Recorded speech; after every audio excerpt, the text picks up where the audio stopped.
screens. So I'll start with the MG overview. As we're all aware that companies with the annual payroll over 500,000 registered with SARS and operates in South Africa, listed under SETA 17, would submit their mandatory grants to the MASETA. Upon approval of your mandatory grant by us, you would then qualify for a 20% payback from your total 1% levies that you've paid to SARS, right? All submissions are done on the NSDMS system. And the submission period for this year started on the 6th of Feb and it's ending on the 30th of April. There is currently no provision made for an extension. If there is a provision made, we will definitely share it with all of our stakeholders and notify as well via the MASETA website. Okay. One thing that I would also ask, please, just with regards to knowing which SETA you belong to, is to say that please make reference to your EMP-SA SARS document, which usually shows you what SETA number you belong to. So it needs to show SETA number 17 for you to be a MASETA, to be affiliated under MASETA, right? The STF also, before you initiate your mandatory grant, I am humbly asking, please check your company information. Ensure that employees that has left the company has been deleted, and employees that is onboarded, that the system is updated, and that your employee count is like 100% accurate, right? Bank details, I just want to touch on this a bit. The reason for this is it's not just with regards to MG, but also DG at times, right? So with regards to MG, your banking details needs to be captured on the system in order for the system to allow you to initiate the grant, right? There are different levels of statuses that the system gives before it's on an approval status. If it's on pending sign off, it would allow you to initiate your grant first and foremost. Secondly, that means that whoever you've nominated as the company representative to approve the banking details that you've loaded onto the system as STF, that person would need to evaluate what you've loaded, and then they would need to then approve it onto the NSDMS system. We also ask, please, if you load banking details, make sure that there is a 3-month validity, so fresh banking details, not something that will expire within the next day or two. That also that there's a company letter accompanied by it, verifying the banking details that has been, the banking letter that has been uploaded, and it must be signed by the company representative. Okay. When the status is on pending approval, then you know the task is definitely with MASETA, and we're busy evaluating it. We are quite fast with regards to evaluations.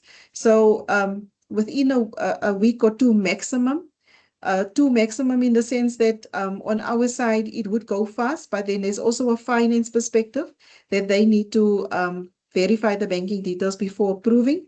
Hence, I'm saying a week or two maximum.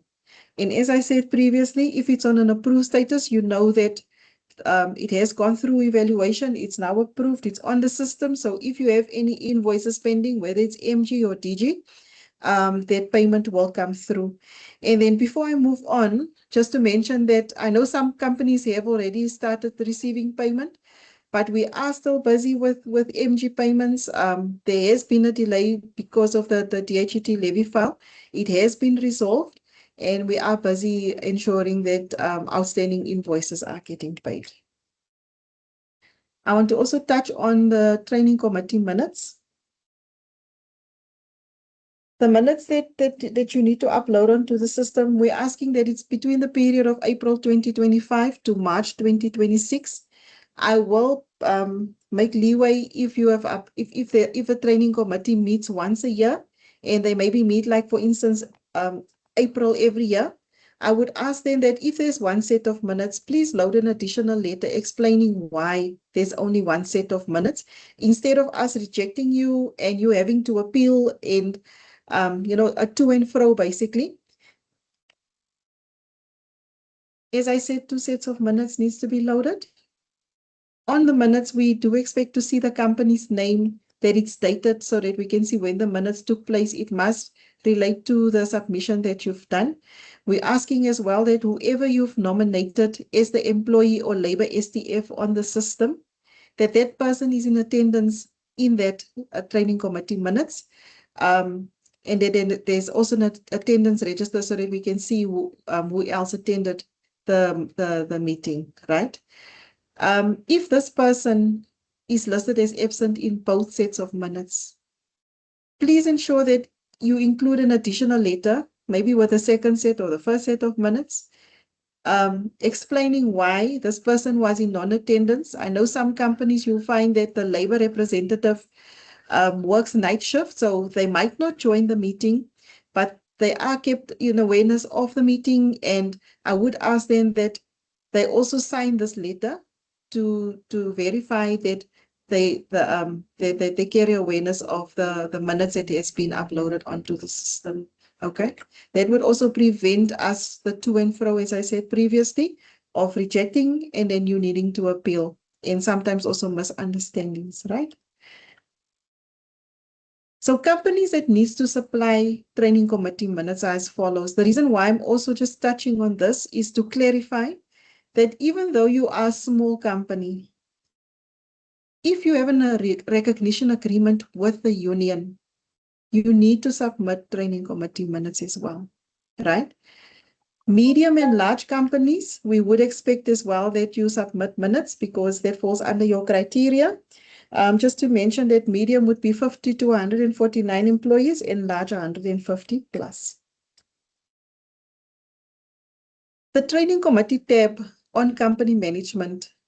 I'm touching on this as well because I've noticed that this is also a rejection that happens that can be prevented if the person is just loaded onto the system prior to, as I said prior in the beginning of my presentation, that ensure that your company details is updated. Part of this is the training committee tab. Whoever you've nominated as the labor or employee representative that is signing off on the system, list that person as well on the training committee tab because they do form part of the training committee, right? The ATR, we're looking at January to December 2025, and the WSP, we're looking at January to December 2026. The OFO codes have not changed. It's still the 2021 version. And another rejection that happens that ends up being like an appeal. The CEO, CFO, director of the company, HR manager, we're asking that there are not any, there is a disclaimer on the system. Please read it. It says that this person should not be listed as employee or labor STF. So that also causes queries to be raised, and it can be prevented now already instead of, us rejecting and you having to appeal. These people usually represent the company and not the employees, and that is the reason why we prefer them not to be under those two titles. And I've also noticed that there is a shop steward, but yet the CEO is the person that's signing off, hence I'm mentioning this, right? And then two statuses. When you submit your mandatory grant, if it's a small company with no recognition agreement, the status should then go into pending approval because you've submitted within the submission deadline date. If it's on pending sign-off, it's usually a matter that there's an additional sign-off that needs to take place. Whoever the labor or employee representative was that you've nominated to sign off as a secondary, right? If it's on pending sign-off, I'm humbly asking that as STF, ensure that this person signs off. Not an assumption, but basically check the system to see that it has moved to pending approval, because this is also something that prevents the company from being approved. It causes unnecessary queries, and it can be prevented. Because when it's on pending sign-off and you have basically missed according to the rules of the grant criteria guideline, we will take it as received for record purposes only.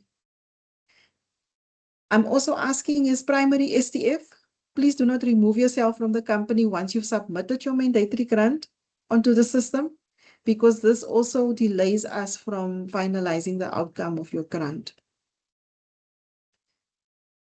If there's a request from us to say that you need to submit additional evidence that's relating to your ATR.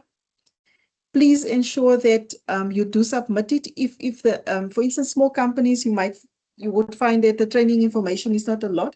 I know with medium and large companies it can become hectic. Thus, I would then ask that you do involve your CLO. They can come and do a site visit. They can come and do a check to see that the training that was reported versus what they see, that it actually does match, and they can sign off a site visit form to confirm that the training indeed did take place, right? That's all from my side. Thank you, Stanley. If there's any questions, I'm available now to answer them. Thank you. All right, thank you so much, Christine. I think, colleagues, let's hold on the questions and maybe just comment them in the chat. But colleagues, it's quite important that the prerequisites are taken care of as presented by Christine. We will find a way to share this presentation with the attendees for today, because when you registered, you provided an email. This helps because even before you get onto the system is just then you capturing what you have already prepared in terms of your minutes, your declarations, having the necessary sign-offs depending on is there labor recognition agreement and all those things, because those things sometimes they come and manifest as system errors, you know, where you can't do certain things because the prerequisites have not been taken care of. Now, what Christine has shown you, we will now demonstrate on the system, which then when the presenters are presenting, you will then see where all of these things that Christine had covered comes in. And we will then obviously, again, share this so that you know what you need to have in place. Because after this, we will then be moving on to the capturing of the actual WSP, where we'll just do a small recap of what we covered today. This is now for next week's session. But without wasting further time, we will then move on to our next item. And I will allow the next presenter just to then take us through their presentations. But thank you so much, Christine. I see there's a hand from Ville-Marie Els. Can I ask that you place your question in the chats, please? And we will respond there so that we just flow and then have more time at the end. Thank you. The next presenter. Good day, colleagues. Thank you. Okay.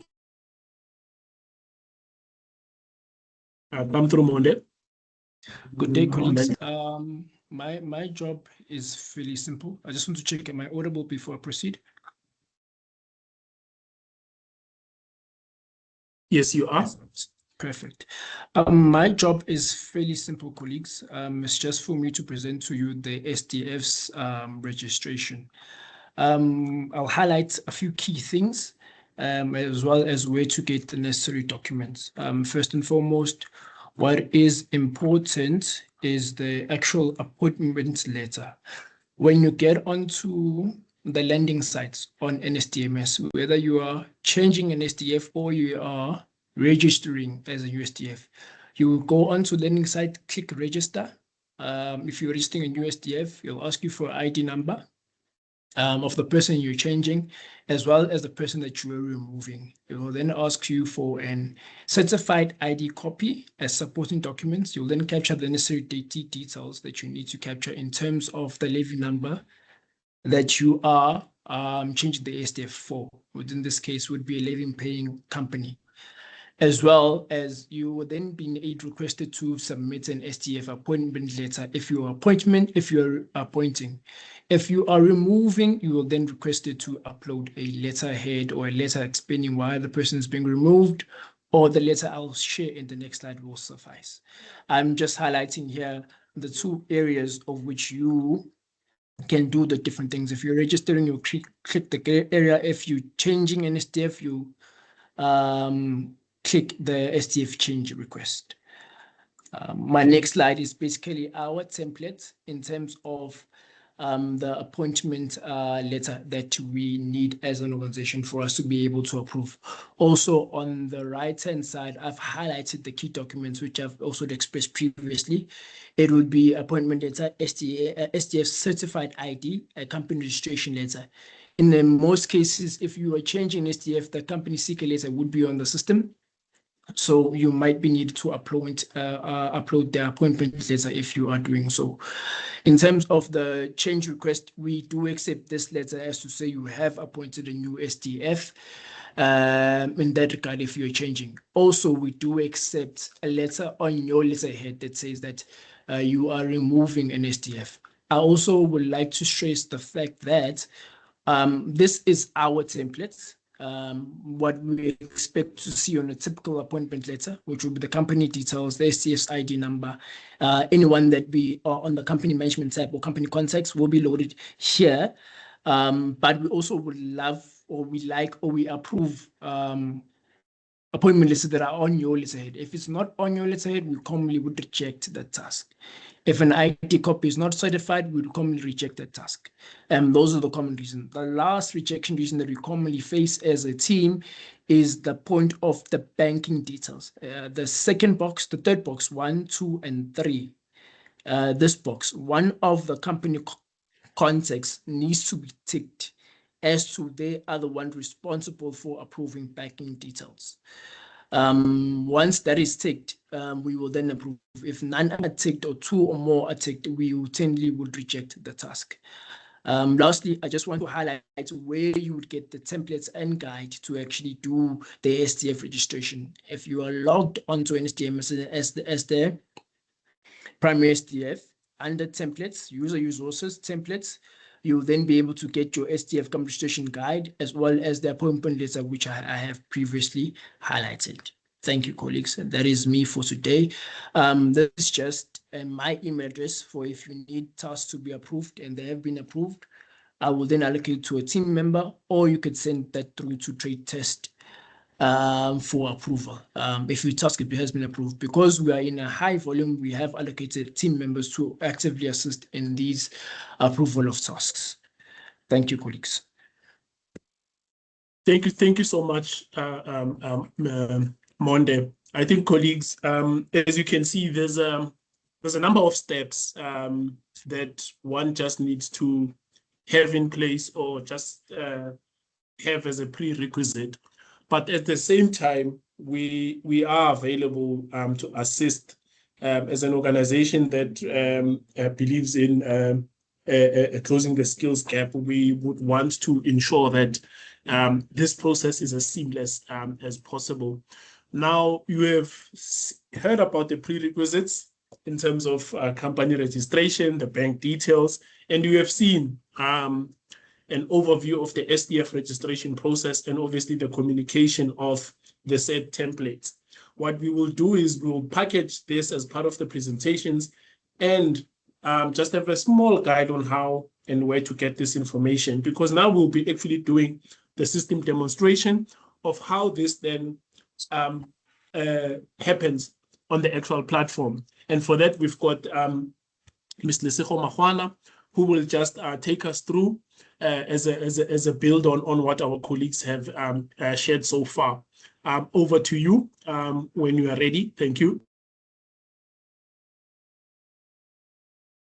Thank you, Stan. Good morning, colleagues. I'm going to be taking you over through the walkthrough in terms of all the processes that have been explained. That is our SDF registration and what are the prerequisites that everyone need to ensure that they've got on their hand, as sure as everything like the confirmations of the banking details, every documentation that will be expected of you. So I'm going to take you through. You are now supposed to be seeing the landing page. That's our login page that you come across when you get to our NSTMS system. So firstly, what you need to do, for you to be able to activate your company, you need to ensure that you have these details on board. Number one is a certified ID, as Monde has already briefed on the other hand, and to say that ensure that the copy is very clear and all those things. So I'm going to take you through. This is your landing page, as you can all see. And what you need to do, you need to click on the register button. And the first thing that comes across is going to be your POPI Act that you need to ensure that you sign, you consent. What we're saying is that the information is very protected here with us. So first thing you do, you register as an STF. STF registration for you to have an active company on the NSTMS system. Next page is going to take you through. Please let me know if I'm too fast or too slow. Just highlight for me. The first page that will come, it will say register company. And what it looks for is your ID number or the passport number. I'm going to use the passport number for easy reference of the user that I'm going to be loading. So let's say Blade 876. Okay, so that's my passport number that is required by the system. You submit the details. This is your personal details. So I'm going to put the name is John. The middle name is not necessary. You can put it. The email, very essential. You need to have a very unique email address. Number one mistake that we come across from our important client stakeholders is that they would use an existing email or the email address of the company, which most of the time, maybe the previous STF had already used. So that's number one that you need to ensure that it needs to be very unique, something that was never initially used before from your end.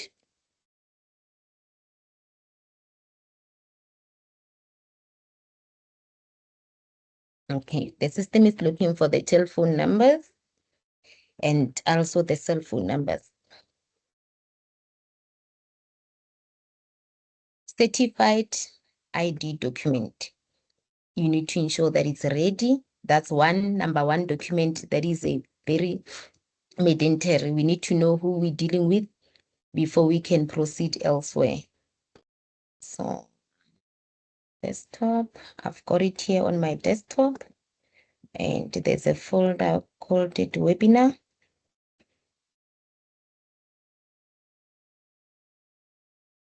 There we go. Then ID document, certified. Remember the rules. Click on continue. So it says it needs a valid email. So there has to be an error. It's blank. All right, is this dot? Because after the @ there's no email that will have the dot. So it's blakejohn@a.com. So it can be at William, the company name.com. Right? Okay. Perfect. Ready to move. Continue. Then our system will then continue to ask you what you are registering. Is it for a non-levy paying entity? Is it an existing non-levy entity, or is it a levy paying entity? You need to be knowing because you are the one registering that entity. So if initially that entity had already existed with us on the company, you have to then click this existing non-levy if it's a non-levy. If you are levy paying company, meaning you're paying your levies to SARS, then you need to be having this, and this is found on your SARS document letter. There's a name that is called, I'll confirm with my colleagues, but yeah, the SARS company letter, it's there. It's MPSA. It's EMP 201, confirming where you get to get that levy number, because most of our colleagues will then get a challenge not knowing where to get that L number. So this is where you get your levy number. It's the EMP 201 or the EMPSA document from SARS. Those are your SARS document. If you're paying levies, it means by default, you do have that existing document. So this is the levy number that I'll be using for me tonight. And this is my company, is Ferreira Bruce Garage. This is the name of my company. So automatically, once I put the levy, because we have the companies that are levy paying already on the database of our system. So it's going to populate the name. If it's not, it can tell you that already the company exists. If it says that it does exist, it means there's already someone, a primary STF, who's already linked to that entity. So that's one other thing that you need to check. Meaning that the company is there, however, what you are doing, you are linking yourself as a primary STF, and there's already a primary STF that is linked to that entity. So basically, that is one of the glitches that you may come across when you are continuing on this page. And most of people will be saying, but now I'm not able to. Yes, there's already someone. It tells you already existed. The system is talking to you. Then in terms of organization type, you do have these options that you can choose from. I'm going to select a private company, and I'm going to say my primary STF is part of the training committee. So this checkbox, it just says include the primary STF under the training committee as a training committee member. Now we get into the two documentations that we need. STF company appointment letter, which is needed, is company registration. The appointment letter, Monde emphasized on this one. He even displayed the details that needs to be there. So what I can ask us to do from my team, can we put it on the Teams chat as that sample template? Because there's a sample that also guides our colleagues in terms of how this appointment letter should look like, what is expected on it, those letterhead and everything. Then again, the system is looking for the company registration letter. Then you go, you upload it, you save and submit your document. Is looking for the phone numbers. Anything with this asterisk sign, it indicates that the information is highly mandatory. It's a requirement, meaning that you cannot proceed to the next step without filling that field. So the red always tells you that you have missed or there's an issue, like it did with my email address. So here's the company Ferrero, and then I'm going to submit my applications. Those were the primary STF applications. So what's going to happen? It means the application came through. You saw with the blue, it says your registration is successful. So it came in internally for approvals. That's when you get Monde's team to do the reviewers and make sure that they are happy with the documentations that they'll be reviewing. And if that's the case, the next step, I'm trying to be slow, colleagues, so that we all get this understanding. So the next step, I'm gonna go in while my team is still approving that at the back end. Let's check on the chats if we have the sample template so I can just display. Hi, Lisa.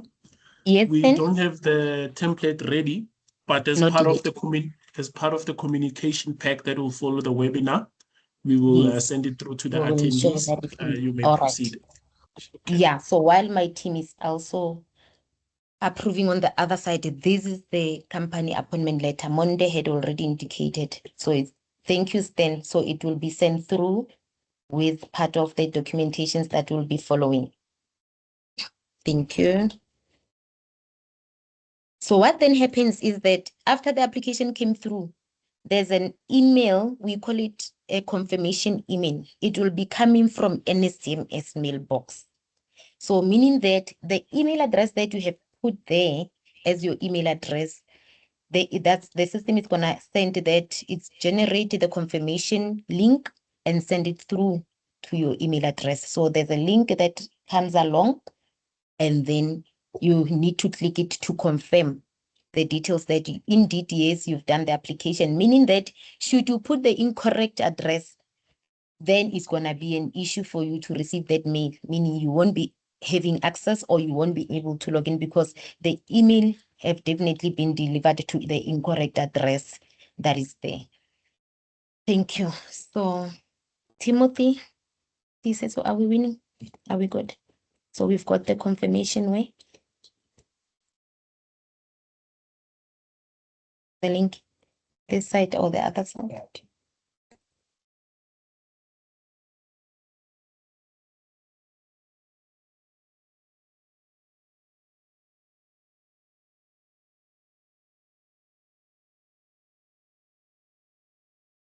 Okay. All right, got that. I'm gonna copy the link just so we can show the colleagues. Copy the link, put it here. This is the link that you will then receive from your email. When you click on that link, it comes like this. It says the email has been confirmed. So it will tell you to click the email, click the link in order for you to confirm the email. So what basically it says that the email has been confirmed. Then when you go to the login page, there's a password that obviously comes along with that. So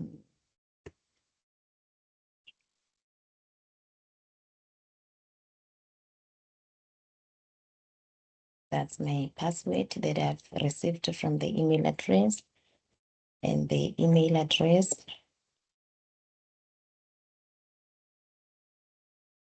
Blake John at Willie. Yeah. Okay. There we go. Okay, very important, colleagues. I copied and I pasted. However, if you look at after my com here, there's a space.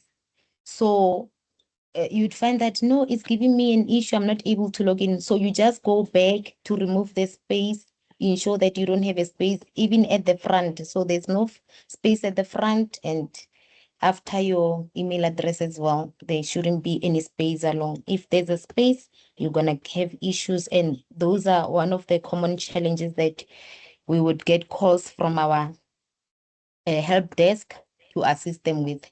When you go log in, then the first thing that it comes, this is the password. I'm gonna save it, not populate it, and the first thing you come across is a consent to say, as you're about to enter, consent, give us a consent for your PEPI and ensure that you have these. So this is the one that you know that now you are going to be comfortable using forward. That's the new password you are setting yourself from in terms of using from moving forward every day. The one that you are comfortable, and ensure this is the rules here. The password, it needs to be a minimum of 8 characters.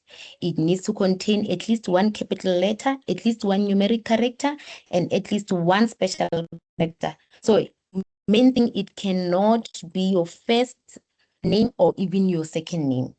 So ensure that your password is following these rules whenever you put it. So I'm going to submit here. Once you submit, I'm already logged into my profile, and I'm going to update to save my password as well. So you see, when you're logged in, this is how your page will look like. This is the page of a primary STF. Then, because what you are doing, you are registering an entity, it needs to be activated. What this step, the first step that you have done, you are not yet, you haven't completed. There's still more details required. Whenever you see outstanding task, just know that it's something that you need to work on from your end. It's waiting for you to work on it. So whenever you see, so this is how it's going to come up, outstanding task, and we've got your view edit here that you need to click. When you click on it, it gives you the company details.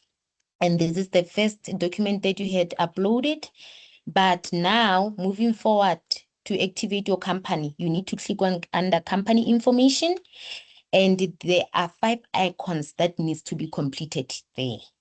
So it shows, it still gives you the company status to say at this hand, you are not activated. The company is still pending, meaning there's more information that is requested from you, required from you.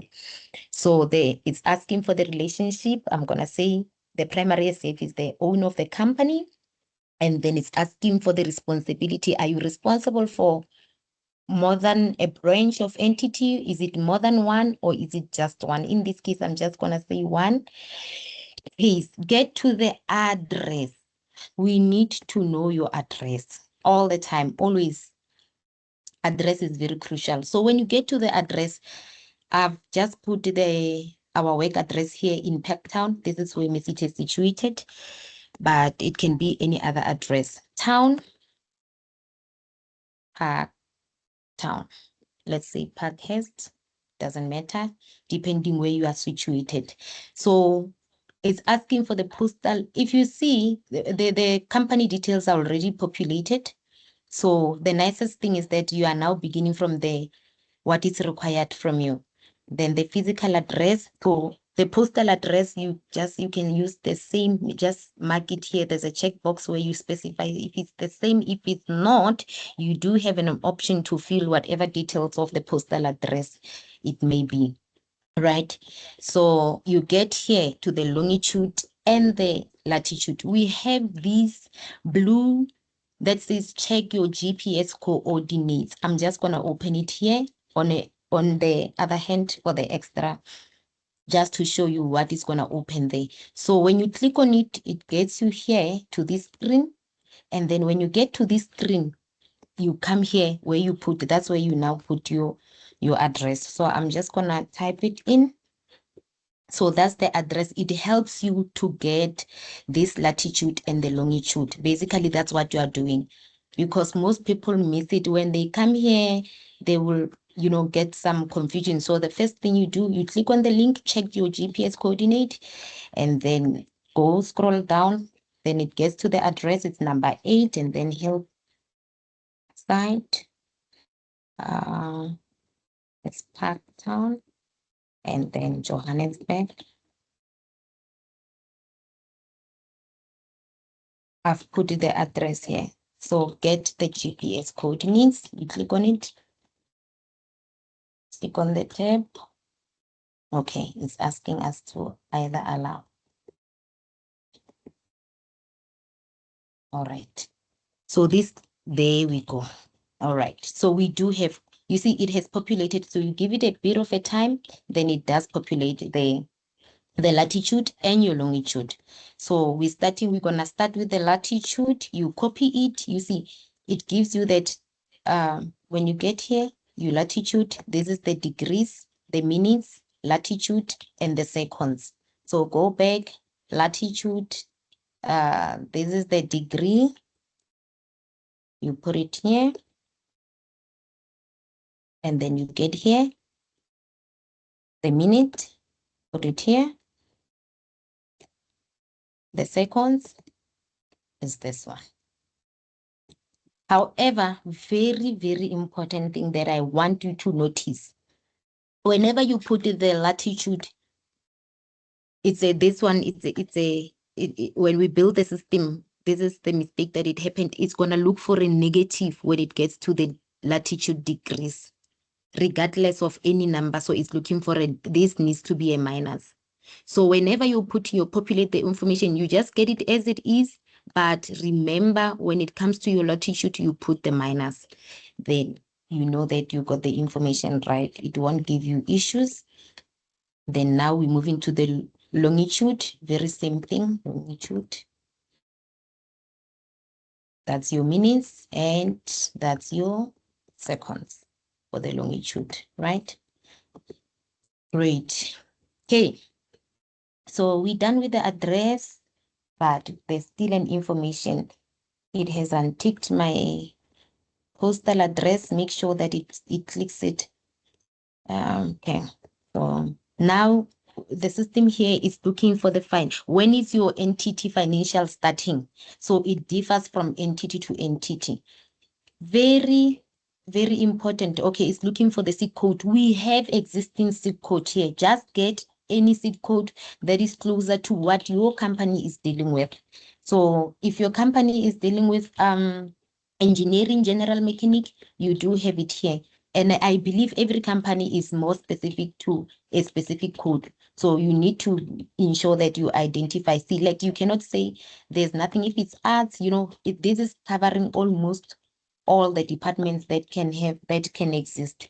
So you do have, if it's charcoal, you just have to be a bit specific and get something closer. It doesn't have to be the exact, but it needs to be something that is very close to it. So the number of employees here, I'm going to put, let's put 4, or okay, let's put 2, then I will update when we get to the other end. Very crucial, this number of employees, there's another tab which is expecting you to load the employees' information. So you need to ensure that the number of employees at the other side, on the other side, is forever talking to the number of employees this side. This is very, very important. When is your financial year ending? Let's say next year, March. Okay. And Christine did mention to say, you know, this is more dependent if your company. Hi, Stan. Yes. Yes, just on the number of employees, I just wanted to emphasize to colleagues that, as Lesego mentioned, that it's quite critical that the number of employees is updated as and when the organization is changing. And the reason for that is that throughout the year, MESITA has got special projects and activities that focus on SMMEs as an example, and obviously large entities. So keeping this up to date ensures that we've got the most up-to-date information, and it's advisable that you don't just update it or capture it when you are about to submit a WSP, because you might miss out on important communication that's relevant to SMMEs.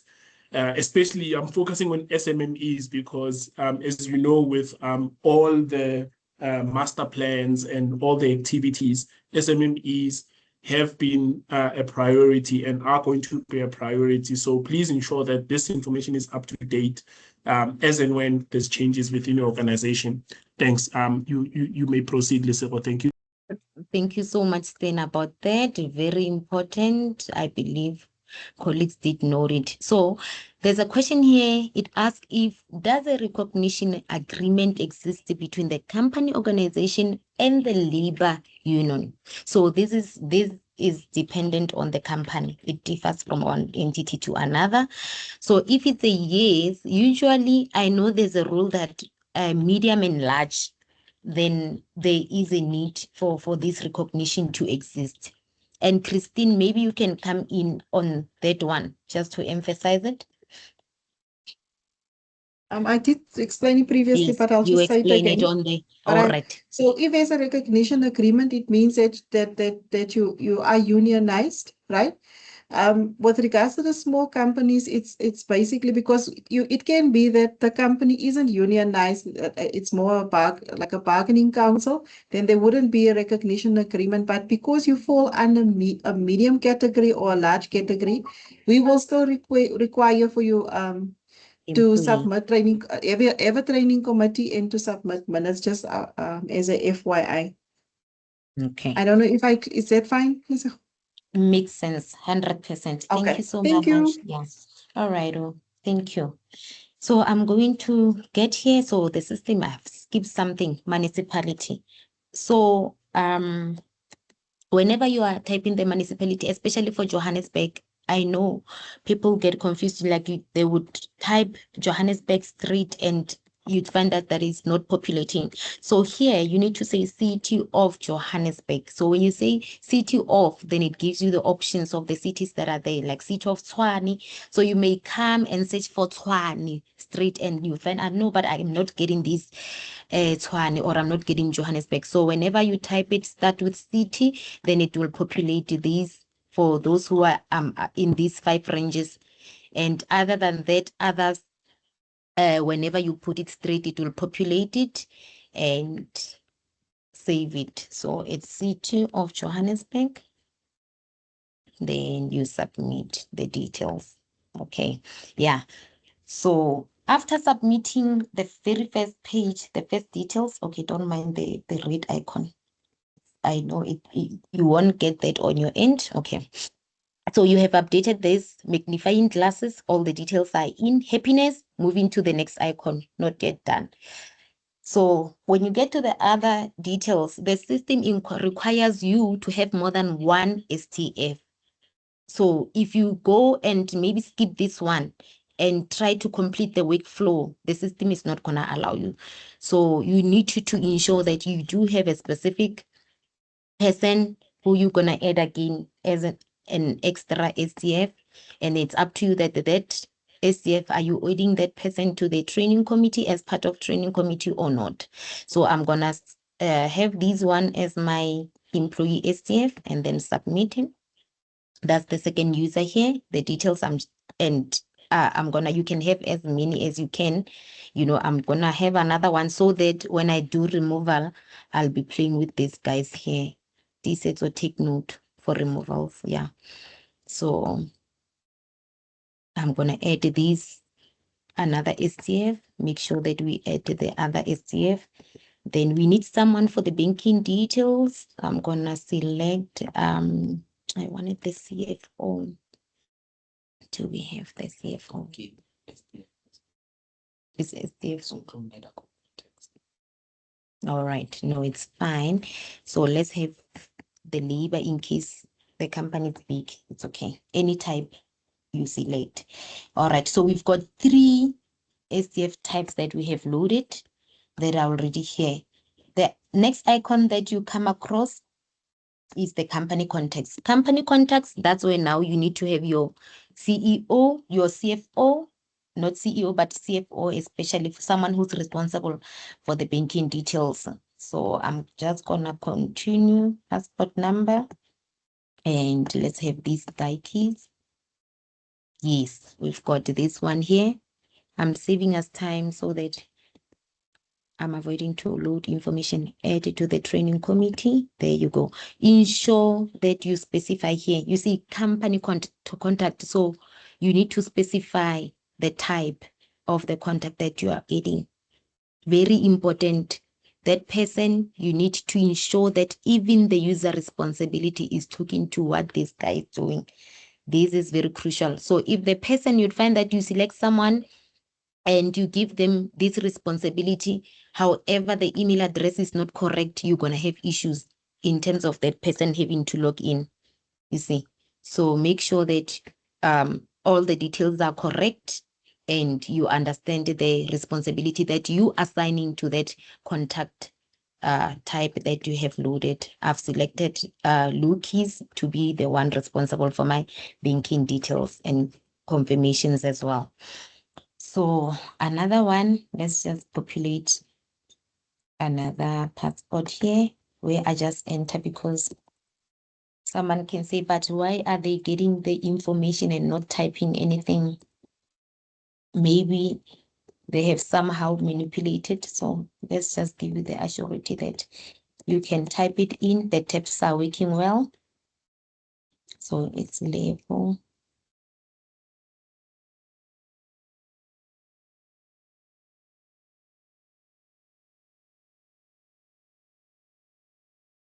Let's just do it so that everyone becomes comfortable. Then this one will then be responsible for the grant application, meaning even the sign-offs as well. All right, there we go. So we have enough people to activate our company. At this point, we're just activating the company. So we have this icon number 4, it's linking of site. Should your company have an extra site elsewhere, it's Ferreira. I forgot the name of the company, Ferreira. But let's say this one is in Sandton. Oh, because that one we have it in Johannesburg. Let's have one in KZN or Cape Town. Let's have this one in Cape Town. In Cape Town. So it accommodates entities with multiple entities, and here you'd find they've got more than or they only have 2 employees. So I'm just gonna put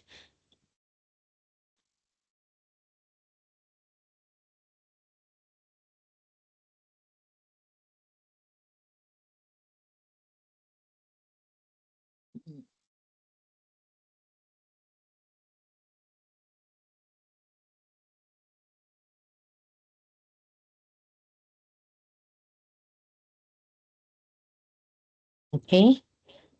So here we need to ensure that we have a town that is in Cape Town.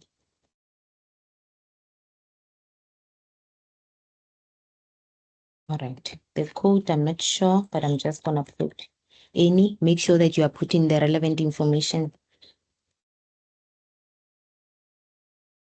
Western Cape. There we go. Okay. So we do have the site. It has updated successfully, just to have a site in place. And this is the employee details that we spoke about. And we said to us, you need to check here when you get back to the update button where you have and Stanley did emphasize that the number of employees as well. So check the number of employees that you have, which is to this side. Then it needs to be taken to the employees on the other side. You have two options. You can upload the CSV on this side, or you can even add the details. So I'm just gonna try both so that you get to see if we're doing it manually. Let's start with the manual one. Number, okay, date of birth,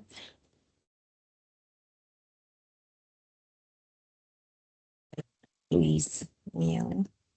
The equity, very important. It's looking for nationality, very, very important. If they have disability, they have to specify there. And the FO code is still required, very important. If it's an editor, if it's a charcoal, you specify. If it's mechanical, you specify. Whatever the zip code may be. And you need to also specify the employment type. So is your employee coming as a contract? Are they permanently employed, or are they just having a contract? So you need to be very specific on this one as well. It's very, very important. So the passport number, I didn't save. Let's take these and update it.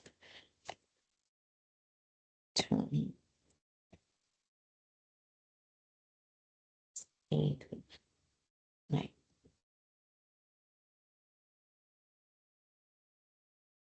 Sorry. There we go. So we've got one employee loaded. Then I'm gonna do this. Okay, let's do two here manually, and then we will upload the other two. All right, another one. User type, it's passport, but remember, not all the time, don't say, but so it can be a South African, then you're gonna need it. The issue is with the reason why I'm not using the South African ID is because the system is gonna look for the correct identity number, and we don't want to evaluate POPI as well. So I'm avoiding that at this point.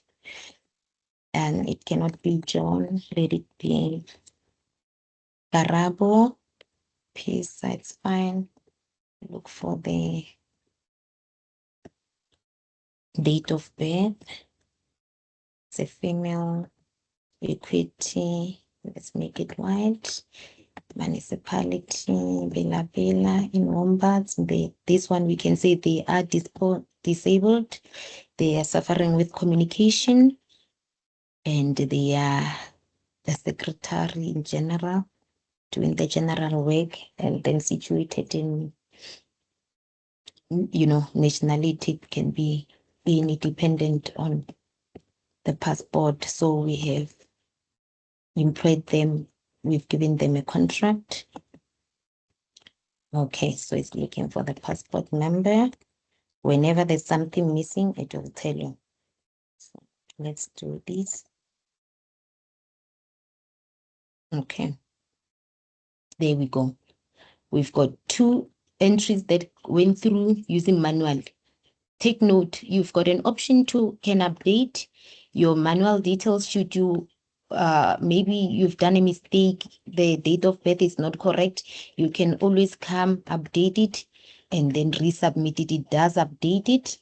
And should maybe it's something that this learner as a whole is not correct, you just want to remove, you do have an option to delete. And another thing, you do have an option to delete both entries. Like here, you get here, you say delete all employees. I'm just going to do that now. And then so that I can show you. So action completed. We don't have any entries at the moment because they were there and they were loaded down there. So I'm just going to do the CSV upload. All right, let me do this first. Upload a correct one, and then we'll do the incorrect one and then try to fix it just to make people confident in that area. So I'm just gonna upload this CSV entity.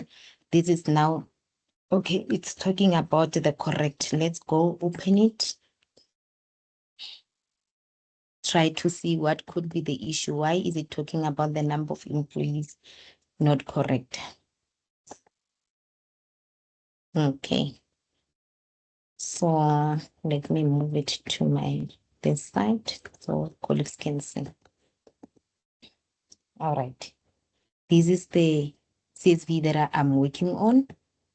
And I'm just going to try and fix it. Then we try and re-upload it. If you look at it here, there are four entries already. So that's why the system is giving us the numbers, meaning that we must come here, update it, give it 4,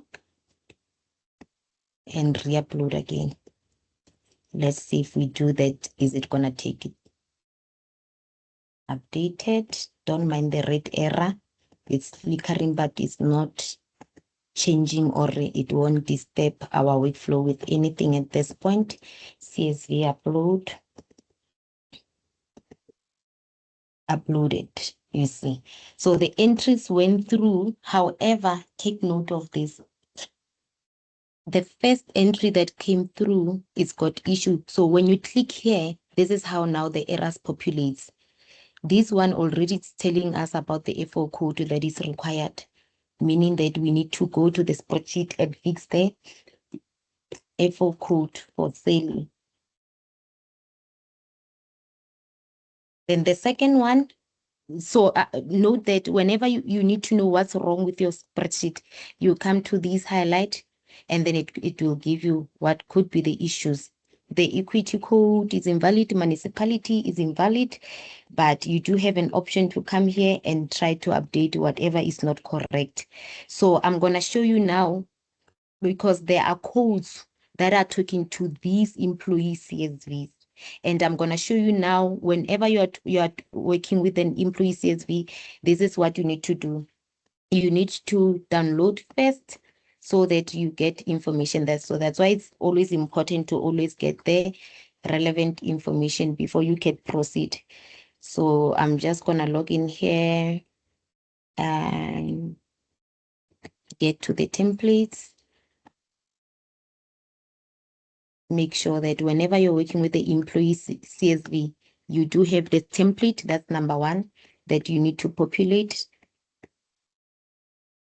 download it, and get your data ready. Download it, and then you've got your CSV codes as well. So there are codes that are talking to that one. Download it, and this is where you get it. Templates is under grants. Let me close this one. Is grants application, templates, and grants policy. And then you click on the employee CSV templates. Then these 3 documents you need to get that. The last one is a guide that you also download. So very important is these 2 now that I'm already there. And when you open it, this is a template that came. So this is the main default template that you get and that you must work on. All right, the first thing that you need to do whenever you get the template, whenever you get this template and you've got your data field, or let me just remove everything at this point, then we populate all our information. However, the best way approach is to highlight this tab, and then you click on data, and then you go text to column, delimited, you say delimited, right? You delimit the information, the data there, and then you separate it. You say, let them separate using a comma, and then next, and then the date, you should specify the format here to say the date format. It needs to be date, month, and year all the time. This is the correct one format, and then you finish. If when it comes like this, it means now you are ready to work on it. So here you can just remove the information and add your own records there. So, but this is what I'm gonna do. Let's use the INTT, the same company that we are using. Delete the entries. Let's do this. We don't want to, yeah. Then it's L080 709969. Okay. So break it. Fill the series. Okay. However, okay, notice this. When you fill it, then it updates some numbers. So you must do copy, paste, copy, paste, copy, paste.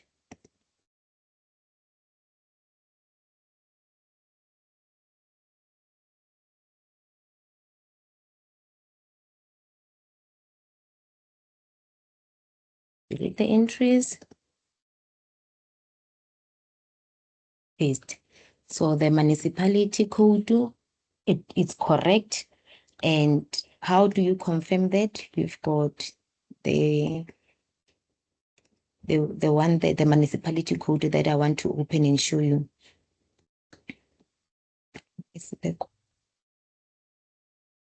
I have downloaded it, so it should be on one of my entries here. Not this one more. Code.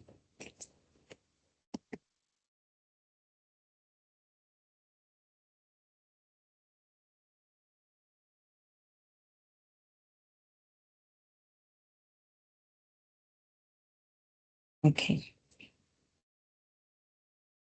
All right. So this one is giving us the CETA code. This is not the one that I'm looking for, but it's also a need there. So to ensure that we have every, okay, let me open it this side.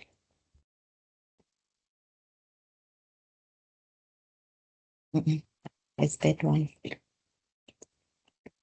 Oh, there we go. There we go. So these are the codes that I'm looking for. There we go. All right. So once you download these employee CSV import codes, it gives you the codes. So these are the municipality code. So you copy dependent on the information that you've got on your CSV, right? So you just copy the code and you can populate it if they are the same or maybe different anyhow. You just populate it. Then the ID type, go back to the same template. Let's get to the ID type. You can either be a South African, use this ID type, which is South African, or a passport number. So in this case, because I don't have the relevant 13-digit number, I'm going to use one for all of them, meaning I have to put the passport numbers. I have to put passport numbers here. So it's one for all these ones. For employees here, I need to put the passport numbers because I know one is not correct, one of the 18. And let's do this. That's the number. And if that's the case, and whenever, please note that whenever you have selected this ID type 1, meaning a passport number, then you need to ensure that under date of birth, the information is populated. Because if you don't have it here, the system will send you an alarm to say, no, the date of birth is not correct. And then for gender codes, let's go back to confirm. What are the codes for gender? It's either M or F, male, meaning female. And then the next one is going to be the equity code. So we need to ensure that we've got the relevant code there.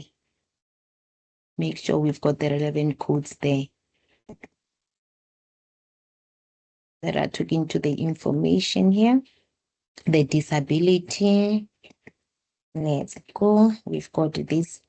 So the code that we've got, it needs to be. So the best thing is to just copy your code and as it is, paste it on the system to avoid typing it, because when you type it, it might come with issues at times. Then get to the FO codes. Here are the FO codes. Let's get the FO codes to ensure. So it says to you, when you get to the FO codes, it says use the 2021 list. It's also downloaded. You are able to download it from the other side, that side. If the employee is a permanent or contract, you need to make sure that you only have these code dependent on the information. Contract, permanent, employee, and then the specialization are also taking two codes as well, the FO codes as well. So you just copy as it is, but notice that with the specialization, there's an extra digits. -1, the syntax is different from this one. There's a dash, and you need to ensure that you are copying it from the templates that we have there. So go save it, and then let's say, but I want to remain it. Let's save it with a new name and put it on our desktop.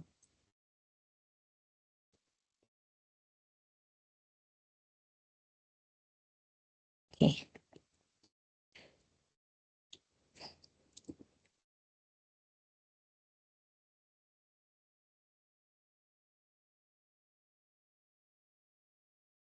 I put it as, ensure that whenever you're saving it, it shows here comma delimited. So this option is very crucial, and then you do save it. Then after you've done that, you go to where you save the folder.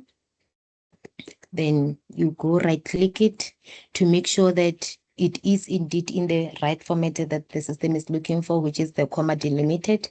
So I go right click it. Don't want to open it. I right click on it, and then I want to open it now with Notepad so that we can. So whenever you open it with Notepad, it's gonna open up like this. Then you go click on edit and then replace.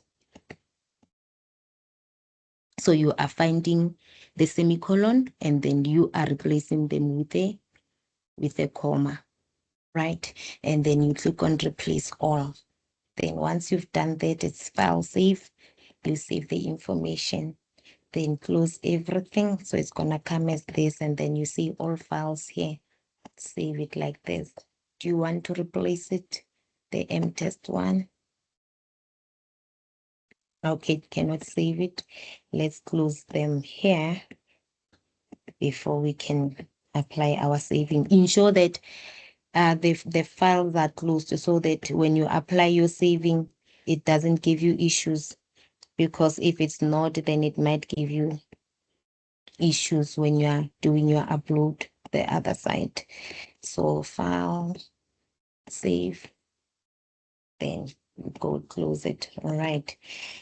Okay, back to the system and back to, we were here, right? So we said the number of our employees is 4. And then that means now on our CSV, we need 4 entries. We go employee details, that's where we were. And for now, because our files are giving us issues and then we try to fix our template, we need to delete all. Delete all the record.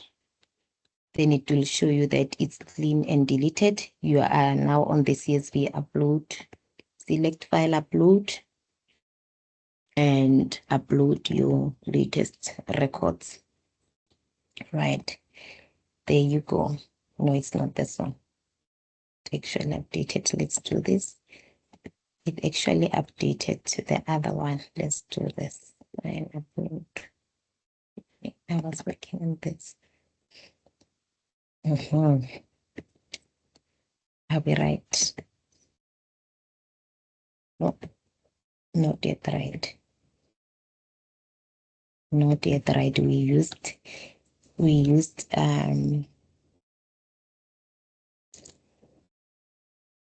let's do this.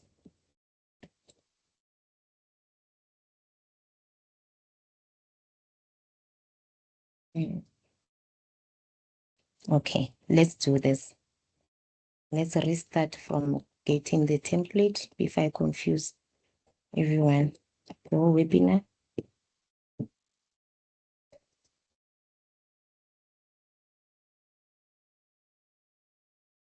Okay, this is my folder now. So let's take everything for today. These are the CSV uploaded, and then this is the one that we saved today with it, the test one. Okay, there.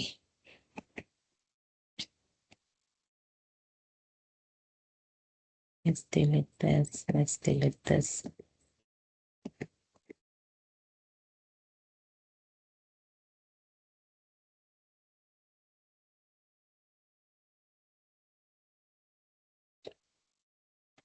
Then back to the template.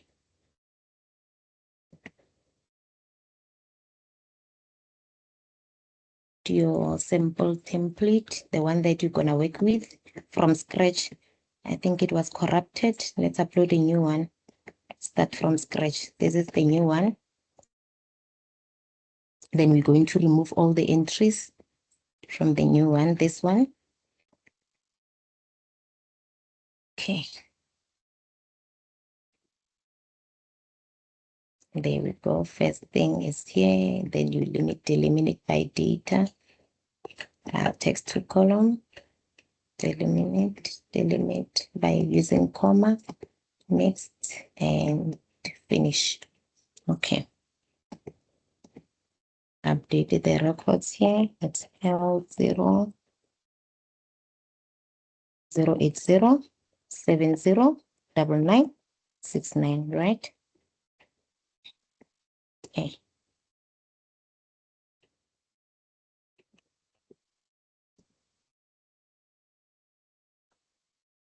Okay. Copy the interest. Paste.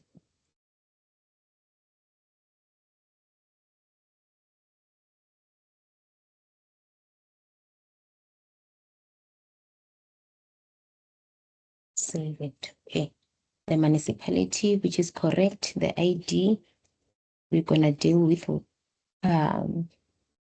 let's go back. Let's go back to the entries to ensure the colleagues are getting the understanding there of the codes.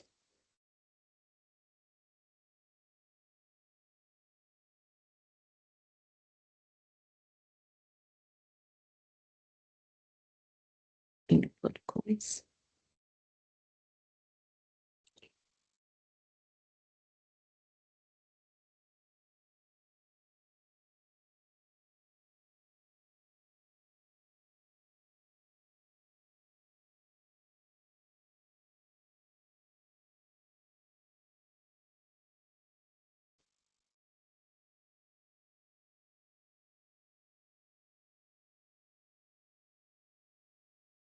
We can only download from our production.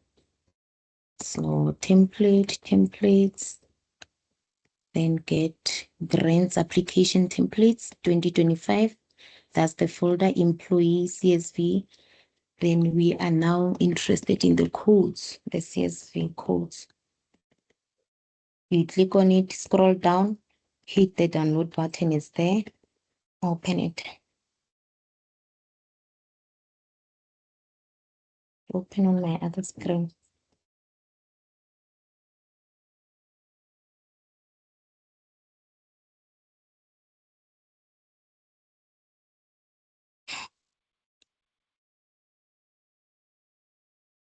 Yeah.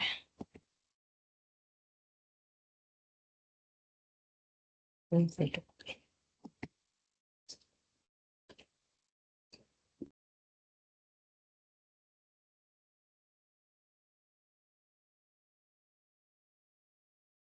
It looks like it's opened on my other screen. I want the code.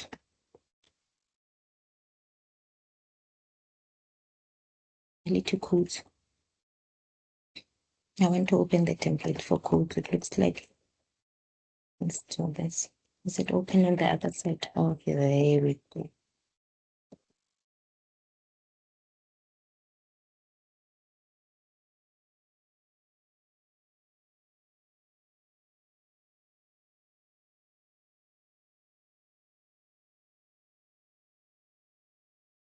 It opening.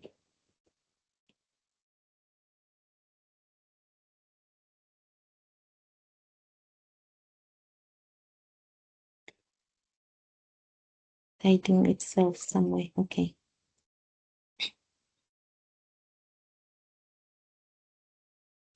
Downloads.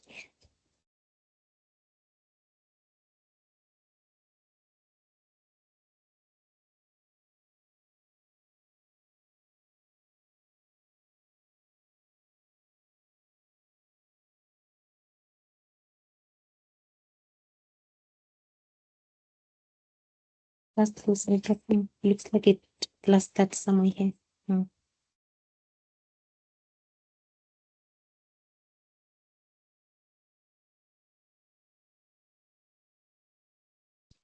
Hi, Lesego.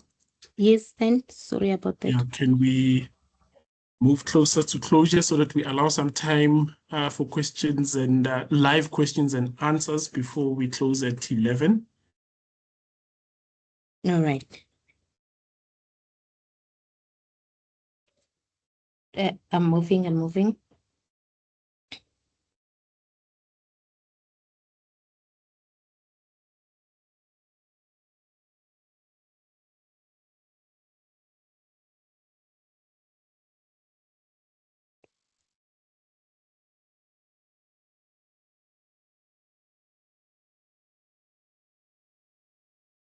Yeah, but you know what? It's fine. I've already taken them through to show the ID type if it's one. There we go. Yeah. No, it was just taking time to populate. Sorry about that, colleagues. It was taking time to reload on my side, and I wasn't giving it time opening. So it just opened a whole lot of them, which is fine. So there we go. This is what I wanted. So I wanted to take it to say passport being one, then we're going to use one here instead of the zeros. One will be, I'll move a bit faster. One, then I'm going to make it passport. Let's get, that's the passport number.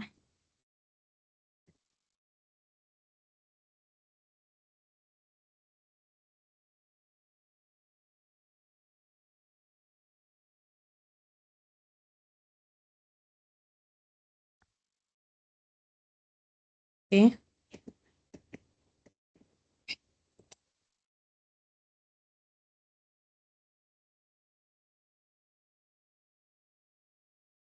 Here.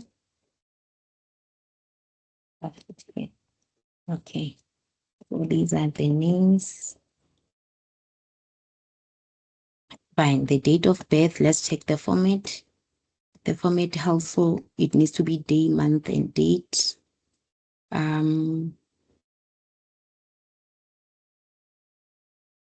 So this, yeah, is the right format. The gender, or FF, which is okay. The equity, it's fine. Disability, it's fine. The code is fine. Specialization as well. And if you have this is not really necessary. Okay, for this one, when you have a code, you don't really need a specialization.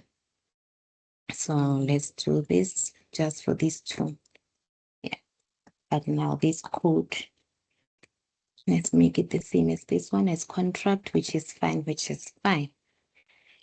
Then file save, we save in the file, right? Then file open it now. I want to, okay, let's change the name. Change the name, put it here and downloads is full file and call it employee CSV, comma delimited, which is right. Then save it there on my downloads. All downloads. It's too many things. Let's kill it. Today, open it. Now you are opening it with a notepad to find. So this is edit. And then replace. We are finding the semicolon, replacing it with a comma. And then replace it. Then save it. Employee for all files. Save. Do you want to replace it? Yes. Okay. Process cannot be. Let's close everything.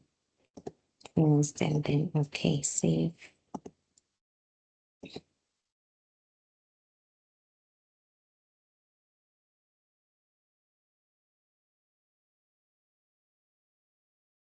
Yes.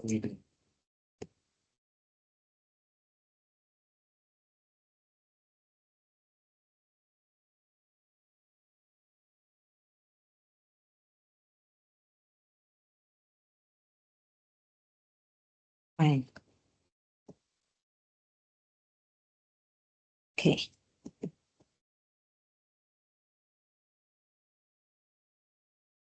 Save. Okay. Back to the system. Employee CSV. Let's delete all the entries. Delete all.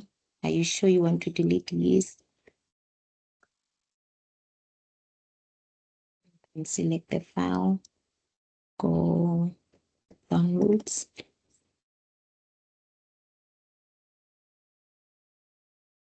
Save.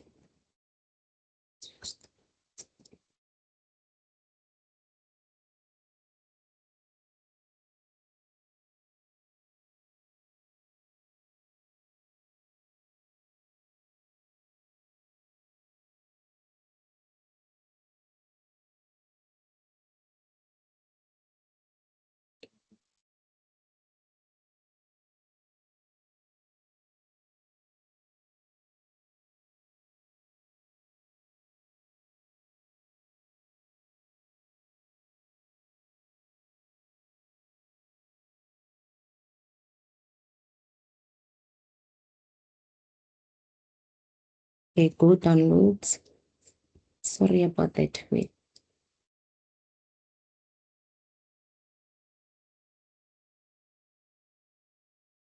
It's under downloads.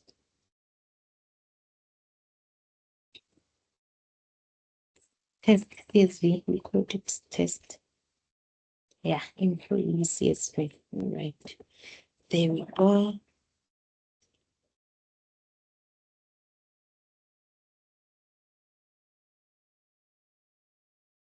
It didn't save. It battled with the saving.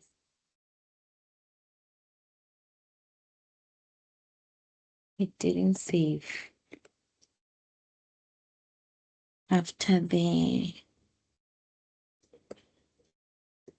notepad update. So very crucial. This is very, very crucial. If you don't get it right here, it's going to give you a headache. So you need to ensure that you get it right. So it's semicolon and you replace with the commas. Replace all.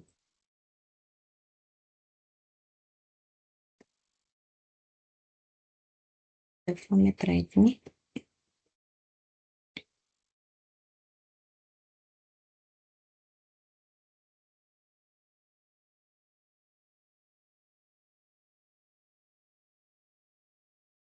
Yeah, so it wasn't asking if I want to replace my, so only now delete.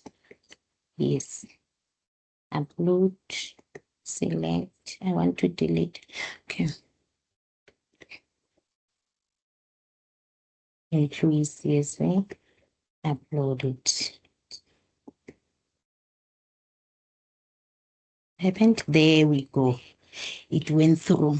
So the issue was the saving part. It must, whenever you save it as Notepad, it must ask you that, do you want to replace? Remember what we're doing, we are replacing our XLS with the updates that we've done on your Notepad. So it was not asking me that question. I don't know why, for some reason, but it finally did, and we managed to save, and then we upload. So once this is done for time, you do complete, you are done. You are done with all your tasks. The main thing is to activate the company. So I'm happy. I'm glad that I struggled so that colleagues can see, it's working in our world, so that colleagues can see the hiccups. So it went through. So right now, meaning that it came to Mesita from the client side, and then what's going to happen is for the internal people to review the application, obviously review the employee details, review all the data, the records that are there, happiness, and then they activate the company. So I'm doing that. John Blake is still logged in.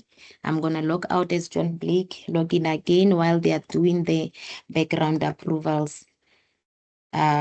So meaning Whilst what Lesego is doing that, colleagues, one thing to remember is that the step that Monde covered earlier in terms of the tasks that they do as the team in terms of approval of SDFs and the companies and stuff. So there would be communication, one, coming out of the NSDMS to say that you have completed a task. It's now in Mesita. Again, once that is completed, it then comes back to you again to do whatever you need to do. And then you'll be able to then participate on the NSDMS. What I wanted to cover is that in between then, there would be correspondence coming from the team that Monde highlighted on, and those certain questions can be asked there. But let's allow Lesego to wrap up, and then we can open the floor for some live questions. Thanks, Lesego. Proceed.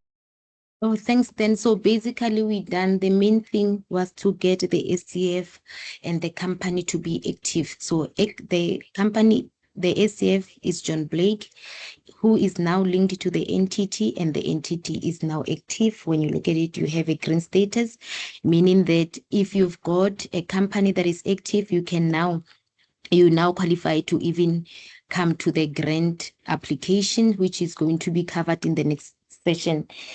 And this can only be done once the company profile is up to date and the banking details are up to date.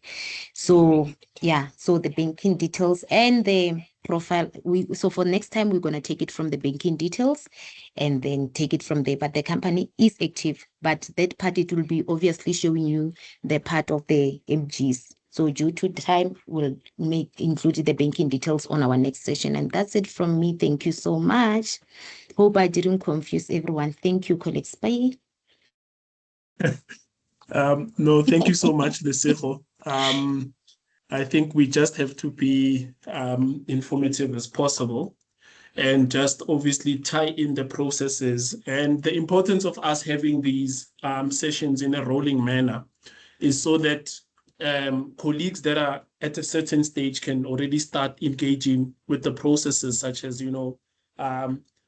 sorting out your labor agreements, appointing, reappointing SDFs, confirming your EMP 201s, compiling the minutes as Christine has highlighted and stuff like that before you even hit the system. Because once you get on the system, it's essentially then you complying with what's required for an SDF to be linked to a company and also linking yourself to a company.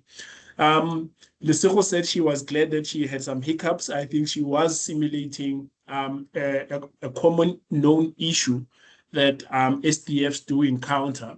But she was able to overcome it. I think she's done it so many times. She was able to overcome it in a matter of minutes. But colleagues, we are not expecting you to be systems engineers. Hence, we are saying, please do reach out on missupport@mesita.org to get obviously then that closer attention, so that we don't address in general. We can deal with Suren as an example if there's an issue. I see Sandra is also here. I see Emerencha, Rochelle, Erica, Candy and stuff. We know that these things happen at multiple times, let us come through and assist. We've got 18 minutes for a quick live Q&A.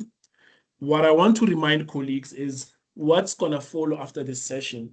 The presentation packs will follow in terms of what was presented from Christine and also Monde. We will then have the responses to the Q&As that have been asked in the chats that might have not been responded to. But even if it was responded to, we will then have a response from Mersita. It will be documented, and then it will be shared with you as part of the pack so that you've got today's material in terms of what's going to happen.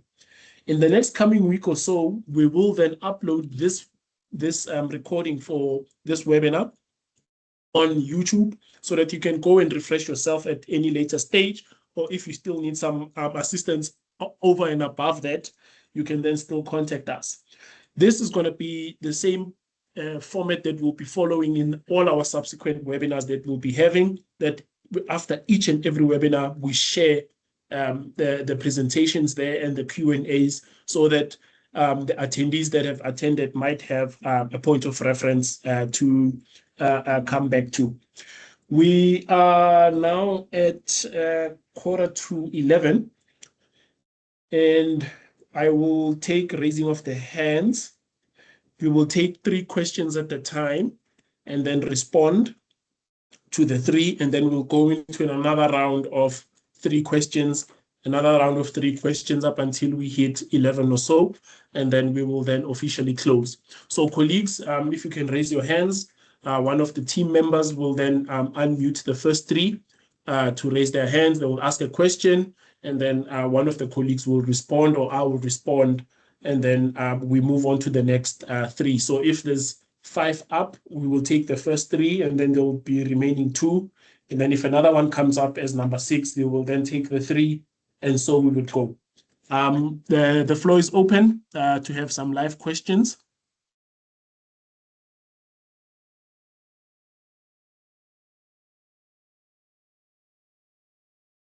Our colleagues, you can raise your hands.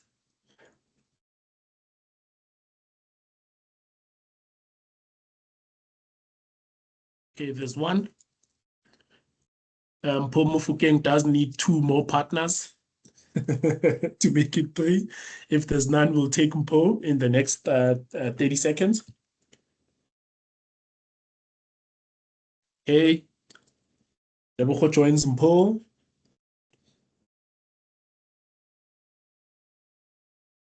All right. To not keep the momentum from moving. Oh, there's Joy. So we'll take the first 3 questions. We'll take Mpho first, followed by Debogo Tamaga and Joy Antonio. Can someone unmute Mpho? Mpho Mofokeng. Just introduce yourself, which company you're representing, and then just go through to your questions. Thank you. You can unmute Mpho.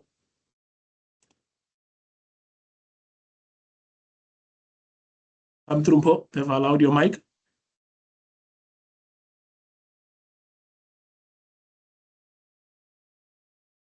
Hi, Mpho. They've allowed your mic to be unmuted. You can unmute on your side and ask.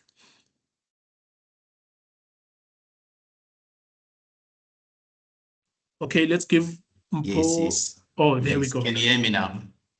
Yes, you may proceed. Just introduce yourself quickly, company, and then your question. Thanks.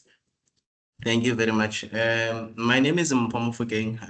I'm the HR generalist for a company called GRI, Windstill South Africa, and I'm also the SDF of the company. So my question is that, I think I put it on the chat, is that if a company has a labor SDF who obviously is the representative of the union, and now that particular person obviously is part of the training committee. So, and that person now resigns from the union as a representative, and also resign from participating in the training committee. My question is that if the union has been asked to elect a new person to represent them and also form part of the training committee, and they are not responsive up until the closing date of the submission, what is the company options in that regard? Thank you. That's my question. Thank you, Mpho. Christine, do you want to maybe attempt responding there before we move to Tebogo, followed by Joy? Okay, Mpho, I just have a question, right? So the person has now left the training committee when? Can you allow Mpho's mic back again so that he can clarify the question to Christine? Thanks, Christine. Yes. You can unmute Mpho. Okay, sorry. Christine, so the person hasn't left the training committee officially. He's still part of the training committee. And he's still part of the company? He's still part of the company, yes. Okay, so when are you planning on submitting? Just out of interest sake. I'm planning to submit just before end of March, on the 15th. Just before end of March.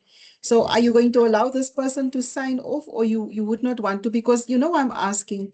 This person has been part of the training committee meetings, etc., and is listed in the minutes, if I'm right by saying that. Correct. Right? Yes. So this would be the ideal person to sign off, right? Correct, if he can yes. sign off, allow him to sign off, even though they're nominating a new person, right? Because that will then affect the new financial year for next year. That's the one thing.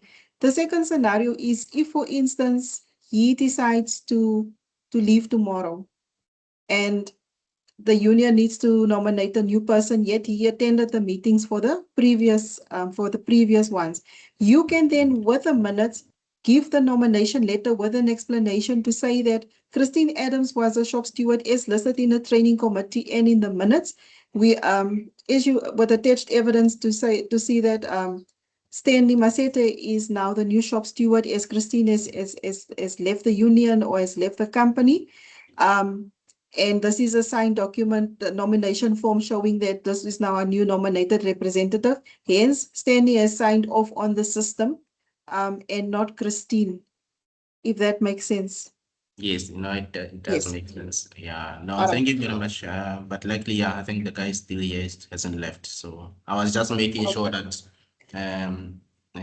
I know what to do if that happens. Correct. Thank you very much. Okay, thanks. Thanks, Mpho. Kovlin, you want to supplement Christine's assistance there? Thank you, Chairperson, and good day to you, colleagues. With regards to this question here, it's very important that we have transparency in our organization, especially with our labor and employee reps. For example, this entity could be paying 950,000 rands as levies to SARS. Your 20% is 190,000 rands. You can probably explain to that employee or the employee rep the risk of your company not actually getting your 190,000 rands for this.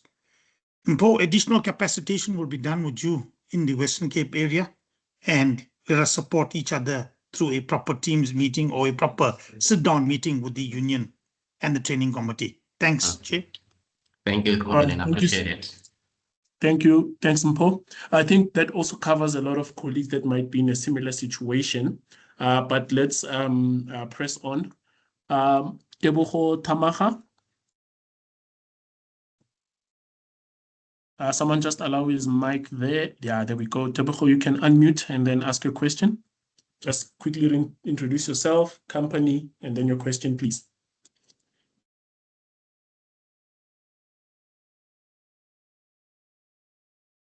You can come through, Tebogo. Whilst we wait for Tebogo, can you also allow Joy? Joy Antonio. Good morning, everybody. Yeah, Thank Joy, you so come much. through. We'll come back to Tebogo. You may proceed, Joy. Just quickly introduce Can you hear yourself me, and then your Stanley? question. Yes. Thank you. I'm Joy Antonio. I'm the Skills Development Facilitator for MA Automotive Tool and Die. We're based in Roslyn. What I wanted to find out, Stanley, is how do we recruit our own interns in the company? And you get career internshippers, I don't know what you call them. People that just do they hop from company to company doing internships. So what I want to find out is how do I check before I interview somebody whether they've already been registered on NSDMS? Is there any way that I can find this out? How do I do this? Yes, thank you. I see a response coming through from Covelin. Should I ask my other questions as well, Somer? Oh, yeah. If you've got a couple, yes, please proceed, and then we'll allow Covelin to respond. Okay, thank you very much. That's my first question. Second question is, do we need to register the occupational qualifications that with the QCTO now as well? Because we register them with Masita. Do we also need to do some kind of registration with the QCTO, or I don't know, there's no communication with regards to that. I'm clueless. I have no idea. My other question is with regards to the trade test certificates. Who can I get in contact with besides the trade test email address that we normally send emails to? Who can I talk to find out where my trade test certificates are in the system, in the Masita organization? They are somewhere. I just don't know where. Okay. All right. So you asked 3 questions about number 1 was the career internships, process of QCTO qualifications in terms of registrations. And then the last one was about trade tests, which I will allow Monde just to, trade test certificates, yes. Monde, you can respond on the trade test certificates. I'm not sure, Covelin, if you can cover the internships and QCTO processes. I'll allow Covelin first, and then Monde, you will close off with the trade test certificate question. Tebogo will come back to you after Antonia. You may proceed, Covelin. Thank you, Chairperson. The first one is that we need to get a list of ID numbers and names. We can do a check on the SETBUS or the NSDMS for approval. However, I want colleagues to note that graduate interns is someone who's recently graduated within the last financial year. They must have a degree or a diploma in their hand for the registration to go forward. However, if you register and if the learner leaves, we need to probably terminate that learner off the system and we would require a letter. These type of stuff is actually admin related questions and not, however, pertinent to our mandatory grant session. However, but you did ask that. The second one is that with regards to the QCTO, yes, you'll have to probably have your QCTO certificate available and load as an STP accredited QCTO to load a occupational certificate for trade related on NSDMS. Thanks. Monde, you can take over the certificates. Thanks, Covelin. Monde. Thank you, colleagues.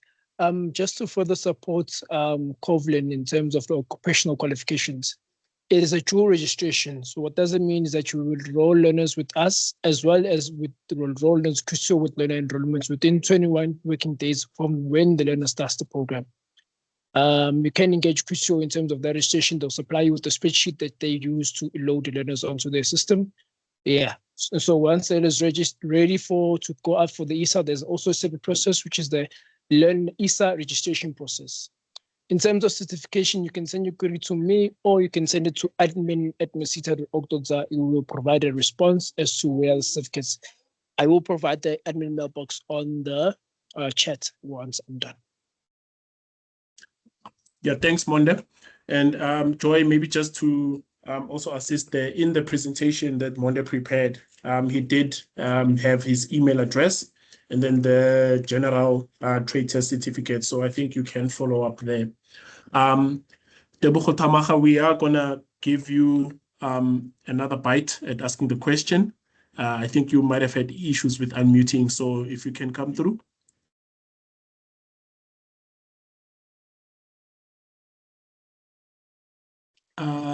Tebogo Tamaga.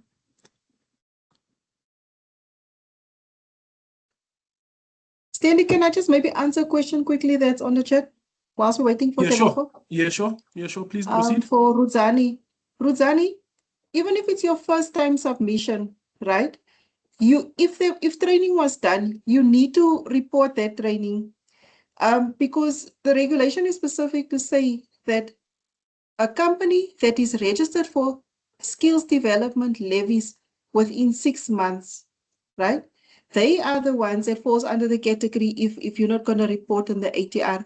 Thereafter, you do need to ensure that if training was done, you need to report that training. So even though it's your first time submission and you maybe omitted not to do it over the years, when you're submitting now and training was done, as I can see that you are actually training, please rather report on that training. Thank you. Excellent. Thank you, Christine, for that, and also Rudzani. You may have answered someone's question as well. So, colleagues, I'm looking at the time, and we're struggling to get Tebogo Tamaga, our colleague, to ask a question. However, as mentioned, we will collate the questions that were asked in the chats and also the ones that came through via the Q&A session as part of our webinar communication pack. Lastly, thank you once more, colleagues, for availing yourself. We do look forward to seeing you at our next engagement, which is next week, Friday, same time, same place.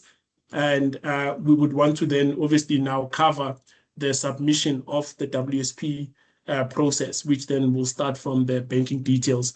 But before I wrap up, Kovlin, you want to share something?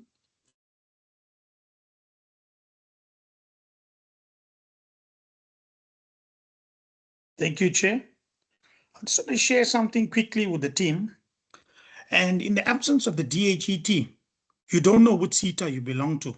There's a document called the payroll tax document, and at the bottom it tells you which SETA you're in. So for the POPI Act, we've actually blanked off the company name, etc. And you could see this company is actually SETA 5. Are you able to see my screen there, Stanley? Thanks. Yes, we can see notice of registration. Yes. Document, yeah. And at the bottom, it has the SETA 5. The other question on the chat was, can a non-levy paying company do that? No, it's not possible for that. And I thought maybe I'll just quickly share with you that the pack that we normally create for this is actually from the website, and it's our grant guidelines that one needs to actually read through. So the grant guidelines is actually something very important. Firstly, it's the advert, with a brief summary of what Christine has mentioned to us and downloadable from the system. And number 2 is the grant guidelines that we must look into at any point in time. And this one actually says an employer submitting mandatory grant must be a SETA levy paying employer. This is actually part and parcel of what you need to submit and tick off during the sign off of the mandatory grants. So it's very important that you actually read through it, and it covers all aspects of this. And this is actually noted 2627 as we're going to be submitting MG27. Thank you, Chairperson. All right. Thank you, colleagues. I think we are now also seeing some tips in terms of how to confirm the SETA. If you're having challenges with getting confirmation from DHET or any other source. Thank you so much, colleagues. We will see you next week when we go through the process of capturing the actual WSP forms. And then we will then take you through that process and then start sharing the material from today. On that note, thank you so much, colleagues. Have a lovely day further. Thank you. Thanks, bye.